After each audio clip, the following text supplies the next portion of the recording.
Well, ladies and gentlemen, welcome to our conjunction video of the week. And this week we're going to be covering our video of Sun and Jupiter in the 7th house. As in what happens when Sun and Jupiter are conjunct in the 7th house of your birth chart.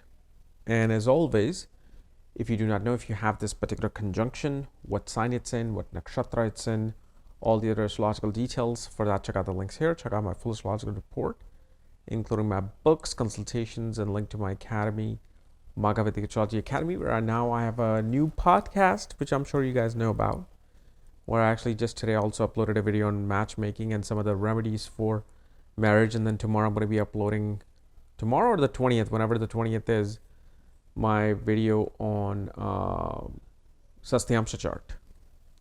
So look out for that.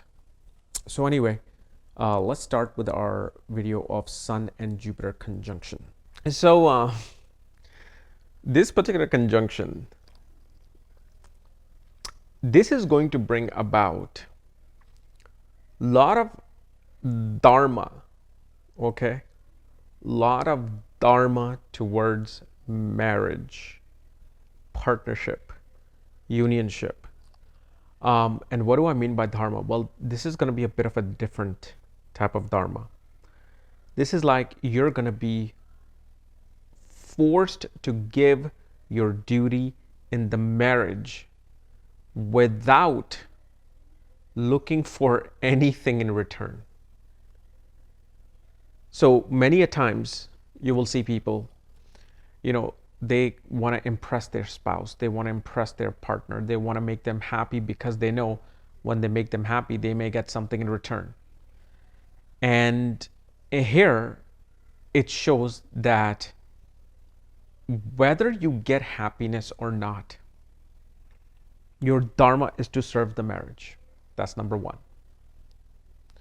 Number two, you will get a spouse, whether you're a male or female.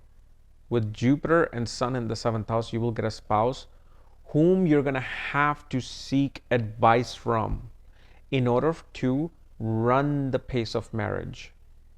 So it doesn't matter. You could be a genius economist. You could, you know exactly the investments to make. You're a smart person, okay? But let's say, for example, you have this even as a female. You're going to have to seek wisdom of the spouse, not because you're supposed to do that, but the spouse themselves are going to make you feel like they know more than you. And this is where the issues within the marriage can arise, because the spouse, whether a man or woman, are going to be the authority, the say all and be all in all the decisions of the marriage. And it's not some rocket science, guys. Sun is the king, the authority. Guru is Brihaspati, meaning Jupiter is Brihaspati, the advisor to the gods. So what happens when Jupiter is in the 7th house? You're going to get somebody who feels like they're the advisor to the gods. They know the wisdom. And because it's in the 7th house, they're going to be like, I know the wisdom in this marriage. You just listen to me.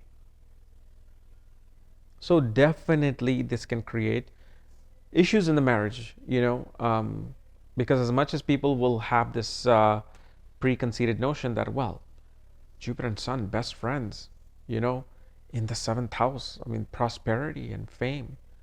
Sure, that can come about. But when it comes to the actual the core of dealing with the marriage, this is what you're going to deal with. Now, on the other hand, like I said, fame and recognition. This person is always going to be well respected in their life. And especially you will see, and this, most of the time, I would say this doesn't even have anything to do with ethnicity. But father will be involved in marriage.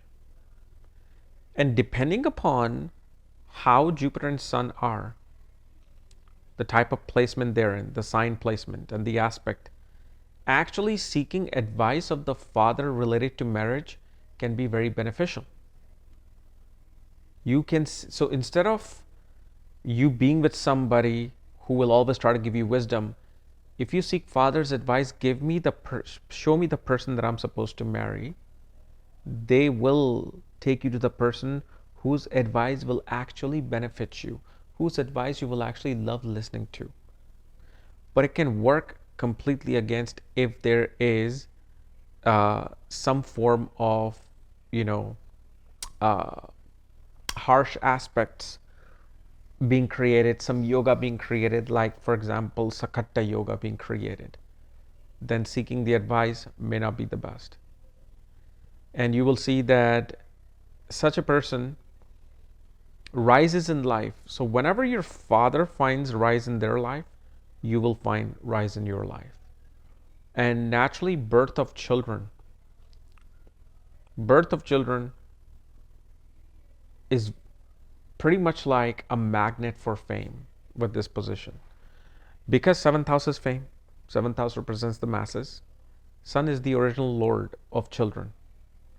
It's the original fifth lord. Jupiter is the Karka of children. And both are in the seventh house, and seventh house is the 10th from the 10th, meaning the higher octane of the 10th house. Seventh house is at the higher echelons. So yes, this is a beneficial placement as well with marriage, with children. But it shows that in past life you try to rule over your spouse, you try to give them wisdom, you try to say, look, listen to me only, you don't know anything, I'm the one. So it's what's happening is that that particular karma within this engineering of this universe is just simply bringing that back. Well, you did this, well, now you have to also go into the mirror and look at yourself being that person. So that's what happens. And one thing you will notice with this conjunction, that after marriage, spouse may create some issue with the father, especially if Jupiter becomes retrograde. If Jupiter becomes retrograde or even combust really closely with the sun, then issues with the father can be created. But one thing you also see, that this person suddenly loves traveling. Jupiter and Sun in the 7th house, this person loves to travel after marriage. And this can also be a great placement actually for a person to gain respect within the government, gain respect in politics. Actually, this is a person who's very political. They're very, very political. Especially if this is in an earth sign, they will engage in politics. But Sun, as you know, both Sun and Jupiter, one is a king, the other is a guru. They hardly ever have time for marriage.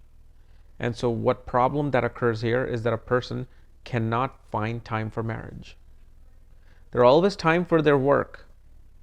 They're never on time for any things related to marriage. Because remember, Sun rises on time, so we can have life here on earth. Sun is not like, yeah, let me come out 3 hours late today. I just wanted to. Or let me come out in four days, I'll just make a rise.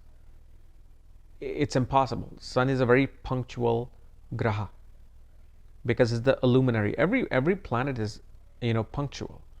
But Sun is the most punctual because without it, we won't exist. And so this is why a person will live a very punctual life related to their service to other world and society and work. But with marriage, the punctuality just goes out the window. Even though this is the house of marriage, but the Sun is the king. He has to take care of the kingdom. He has to be on time in the court, the king's court. And at the same time, Jupiter is busy teaching. And obviously, if you hear the story of Jupiter and Tara, how Mercury came about, Jupiter just couldn't give time to the spouse. So this is where you can just see this angle playing out. Okay. So anyway, guys, this was my analysis of Jupiter and Sun conjunction in the 7th house. If you're new to my channel, subscribe below so you don't miss these type of videos. And if you want to know where your Sun Jupiter conjunction is, you know, what sign they're in, all the astrological details, check out the links here. Otherwise, we'll see you next time. Bye-bye.